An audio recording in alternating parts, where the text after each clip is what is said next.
आज के इस वीडियो में हम लोग बात करने वाले हैं एक ऐसी बैटल के बारे में जो कि जिम ब्रोस और बॉडी वेट वॉरियर्स के बीच में छुप छुप के चली आ रही है। Gym versus calisthenics. एक तरफ हैवी डंबल्स, स्क्वाट रैक्स और वे प्रोटीन का राज, दूसरी तरफ पुल अप बार्स, ग्रेविटी और खुद का बॉडी वेट का गेम। लेकिन सवाल सिर्फ एक, कौन सा बेटर है? जिम ज्वाइन करें या टेरेस में ही मसल बना लें? आज के इस वीडियो में हम लोग करेंगे complete postmortem, science, training, benefits, drawback, सब एक एक करके ब्रेक डाउन करेंगे। तो वीडियो को एंड तक ज़रूर देखना, वरना तुम जिम जाके पुलअप की बेइज्जती करा बैठोगे। सबसे पहले हम लोग जानेंगे कैलिस्थेनिक्स और जिम ट्रेनिंग का मतलब। भाई सिंपल भाषा में कैलिस्थेनिक्स इज इक्वल टू अपने बॉडी वेट से वर्कआउट। मतलब pushup, pullups, squats, dips, planks, equipment minimal लेकिन आउटपुट सैवेज। और हाँ, तुम लोग जो इंस्टाग्राम फीड और यूट्यूब शॉर्ट्स पे जो लोगों को planche, human flag, handstand pushup ये सब मारते हुए देखते हो, वो भी कैलिस्थेनिक्स का ही एक अपग्रेडेड वर्जन है। इसमें स्ट्रेंथ, बैलेंस, कंट्रोल, मोबिलिटी सब कुछ डेवलप होता है एक साथ। जिम यानी कि weight training, dumbbells, barbells, machines. Resistance यहाँ पे एक्सटर्नली आता है। यहाँ लोगों का गोल होता है hypertrophy, that is muscle size banana, strength जो कि प्रोग्रेसिव ओवरलोड से आता है, और एस्थेटिक बनना। जिम में तो अपने बॉडी के हर मसल्स को आइसोलेट करके ट्रेन कर सकते हो। Biceps, triceps, chest, back, legs, सब कुछ अलग अलग दिन। अब हम लोग कैलिस्थेनिक्स और जिम ट्रेनिंग के बीच में कंपैरिजन करने वाले हैं। Part 1, strength and muscle building comparison. Strength के लिए बेटर कौन है? भाई दोनों स्ट्रॉन्ग बनाते हैं, लेकिन टाइप ऑफ स्ट्रेंथ अलग होती है। जिम से तुम प्योर ब्रूट स्ट्रेंथ डेवलप कर सकते हो, ज़्यादा वेट उठाना, पावर लिफ्टिंग।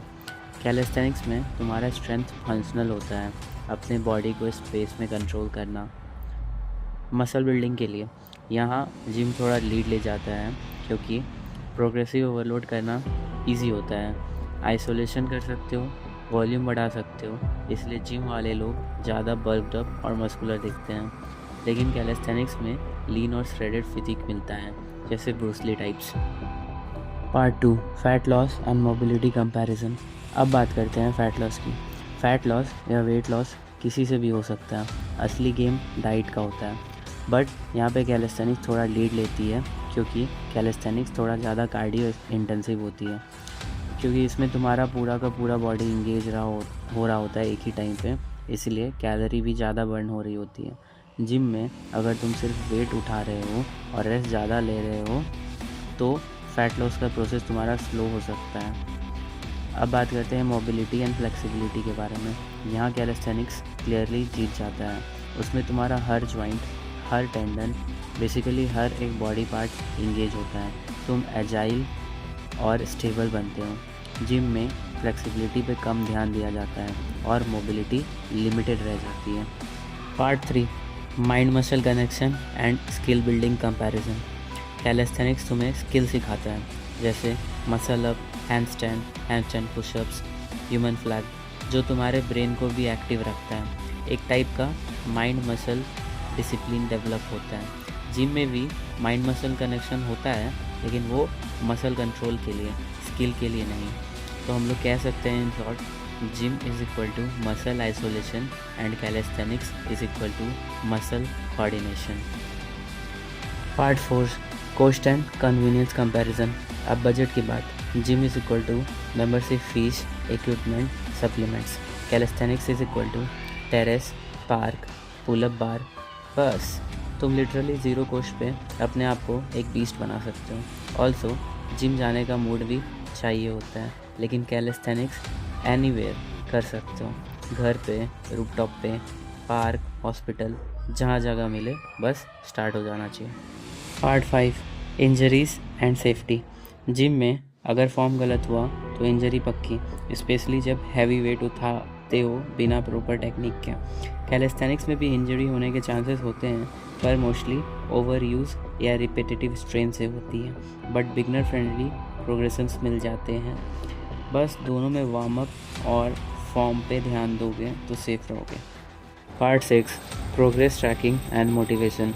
जिम में तुम इजीली ट्रैक कर सकते हो, आज 10 kg बाइसेप कर्ल किया, कल 12.5 kg करूँगा। कैलिस्थेनिक्स में प्रोग्रेस थोड़ा सब्जेक्टिव होता है, दैट इज़ स्लो होता है। आज 5 पुलअप्स किया तो अगले 3-4 दिन तक हो सकता है 5 पुलअप्स ही करते रहो, देन जाके 6-7 ऐसे ही करके प्रोग्रेस उसमें धीरे धीरे होती है। बट कैलिस्थेनिक्स में जब तुम कभी भी एक नया स्किल अनलॉक करोगे तो उसकी हाइप नेक्स्ट लेवल होती है। जैसे कि इमेजिन करो अपना फर्स्ट हैंडस्टैंड होल्ड अनलॉक करना या फर्स्ट हैंडस्टैंड पुशअप्स अनलॉक करना, तो उसकी हाइप नेक्स्ट लेवल ही होगी। जिम में ज़्यादा विजुअल प्रोग्रेस होता है, इसलिए मोटिवेशन बनाए रखना इजी होता है, और कैलिस्थेनिक्स में विजुअल प्रोग्रेस बहुत ज़्यादा स्लो होता है, दैट्स वाई इसमें मोटिवेशन बनाए रखना थोड़ा मुश्किल होता है। फाइनल वर्डिक्ट, कौन सा बेटर है, कैलिस्थेनिक्स या जिम? दोस्त, अगर सच बताऊं तो ये फाइट जिम वर्सेस कैलिस्थेनिक्स की नहीं है, तुम्हारे प्रेफरेंस की है। अगर तुम्हें एस्थेटिक, साइज और आइसोलेशन चाहिए तो जिम जाओ। अगर तुम्हें स्ट्रेंथ, कंट्रोल, बैलेंस, स्किल चाहिए तो कैलिस्थेनिक्स ट्राई करो। और अगर दोनों चाहिए तो हाइब्रिड अप्रोच बेस्ट है, जैसे मंडे चेस्ट इन जिम, वेडनेसडे कैलिस्थेनिक्स ट्यूसडे। और मेरे हिसाब से ये हाइब्रिड अप्रोच सबसे अच्छा है। इसमें तुम स्किल भी डेवलप कर पाओगे और एक एस्थेटिक लुक भी मिल जाएगी। बेस्ट फिजिक तब बनती है जब तुम कंसिस्टेंसी और डेडिकेशन से काम करते हो, चाहे डंबल हो या बॉडी वेट, दोनों को कंबाइन कर दो, सबसे बेस्ट रहेगा। अगर तुम्हें ये वीडियो हेल्पफुल लगी हो तो लाइक ठोको, सब्सक्राइब करो और कमेंट में लिखो तुम जिम वाले हो या कैलिस्थेनिक्स वाले। मिलते हैं नेक्स्ट वीडियो में, तब तक के लिए स्ट्रॉन्ग बनो, माइंड क्लियर रखो और कंसिस्टेंसी के साथ जिम जाते रहो या कैलिस्थेनिक्स करते रहो। Sayonara. Tienes que pelar y mientras te reviento el furro, si te lo bobo, boom, eso me parece cool. Digitón, chan, tan.